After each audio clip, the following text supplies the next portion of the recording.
Hi all, ఎలా ఉన్నారు? అందరూ బాగున్నారా? నేను కూడా చాలా బాగున్నాను.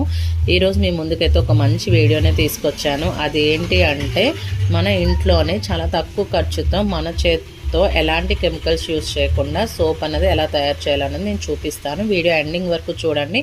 కొత్తగా చూసే వాళ్ళు ఎవరైనా ఉంటే కనుక సబ్స్క్రైబ్ చేసుకోండి. సోప్ తయారు చేయడానికి ముందుగా కావాల్సింది ఏంటి అంటే సోప్ బేస్. ఈ సోప్ బేస్ మనకు ఆన్లైన్లో ఆఫ్లైన్లో కూడా దొరుకుతుంది. ఇలా ఈ సోప్ బేస్ని ఇలా చిన్న చిన్న క్యూబ్స్లా కట్ చేసుకోవాలి. అలాగే ఈ సోప్ బేస్ ఎందుకు తీసుకున్నాను, ఇప్పుడు సోప్ మేకింగ్ ఎందుకు చూపిస్తున్నాను అంటే, యాక్చువల్గా ఈ సోప్ బేస్ నేను స్కూల్లోని సమ్మర్ క్యాంప్లో పిల్లలతో చేద్దామని అయితే తీసుకోవడం జరిగింది. బట్ అప్పుడు మనకు వీలు కాలేదు. ఇంకా సోప్ బేస్ అలా ఉన్నదని చెప్పి మా పిల్లలు కూడా అడుగుతున్నారని ఇలా ఇంట్లో అయితే సోప్ తయారు చేయడం జరిగింది. ఈ వీడియోని మీ అందరితో షేర్ చేసుకుంటున్నాను. ఇలా సోప్ బేస్ని ఇలా చిన్న చిన్న క్యూబ్స్లా కట్ చేసుకున్నాం కదా. ఇప్పుడు ఇందులో ఫ్లేవర్ కోసం అని చెప్పి నేను అలోవెరా అయితే